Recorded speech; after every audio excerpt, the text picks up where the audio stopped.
కేంద్ర మంత్రి బండి సంజయ్ కుమారుడు బండి భగీరథ్పై నమోదైన పోక్సో కేసుకు సంబంధించి ఈ దశలో ముందస్తు బెయిల్పై ఎలాంటి ఉత్తర్వులు ఇవ్వలేమని హైకోర్టు తేల్చి చెప్పింది. అయితే ఈలోపు అరెస్టు చేయకుండా మధ్యంతర ఉత్తర్వులిచ్చే అంశంపై నిర్ణయాన్ని వచ్చే వారం వెలువరిస్తామంది. ఈ పిటిషన్ను విచారిస్తున్న తనపై సామాజిక మాధ్యమాల్లో దుష్ప్రచారం చేయడం పట్ల న్యాయమూర్తి ఆందోళన వ్యక్తం చేశారు. అయినప్పటికీ విచారిస్తానని స్పష్టం చేశారు.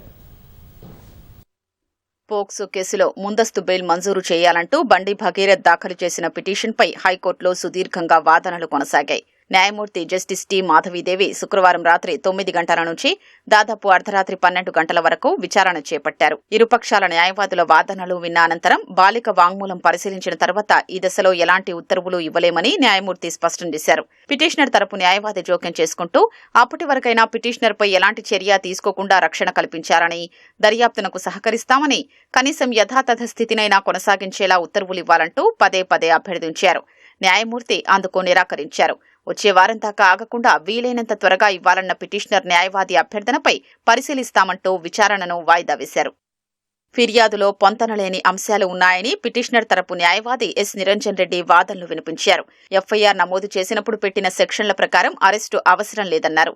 పోలీసులు పిటిషనర్ను ఇరికించాలన్న ఉద్దేశంతో కఠిన సెక్షన్లను చేర్చారని కోర్టు దృష్టికి తెచ్చారు. డిసెంబర్లో సంఘటన జరిగితే ఫిర్యాదుదారు మార్చిలో న్యాయపరమైన చర్చలు జరిపిన తర్వాత మే 8న ఫిర్యాదు చేశారన్నారు.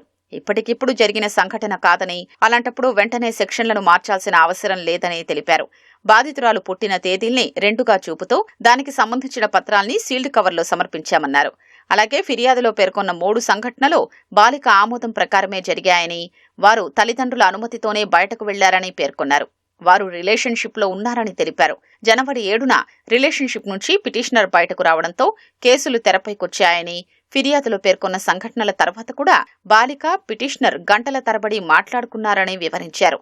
బలవంతంగా మద్యం తాగించారంటూ ఫిర్యాదులో పేర్కొనగా వీడియోలు చూస్తే బాలిక ఇష్టంగా తీసుకున్నట్లు ఆధారాలున్నాయని వాదించారు. ఎఫ్ఐఆర్ సవరించకుండానే మొదటి దానిలోనే తీవ్రమైన ఆరోపణలు ఉన్నాయని పబ్లిక్ ప్రాసిక్యూటర్ పల్లె నాగేశ్వరరావు కోర్టు దృష్టికి తీసుకొచ్చారు. ఈ ఆరోపణలకు పోక్సో కేసులోని సెక్షన్ 5, 6 వర్తిస్తాయని పేర్కొన్నారు.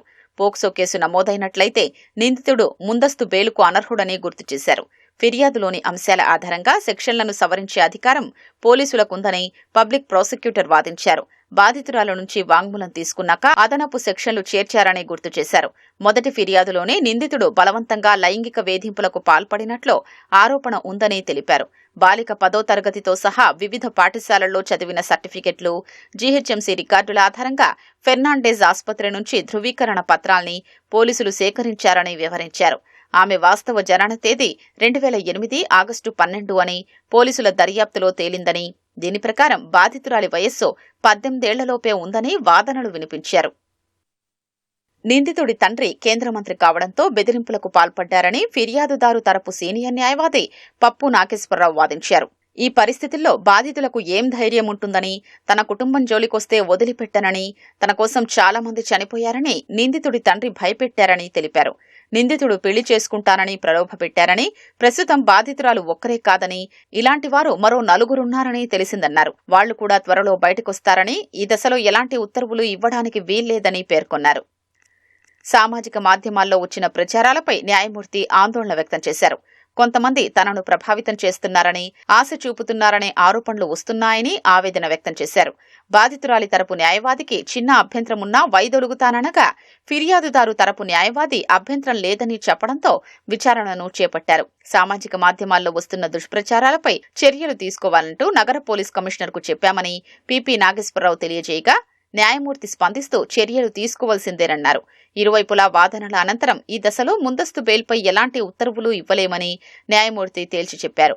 ఈలోపు అరెస్టు చేయకుండా మధ్యంతర ఉత్తర్వులు ఇచ్చే అంశంపై నిర్ణయాన్ని వచ్చే వారం వెలువరిస్తామంది.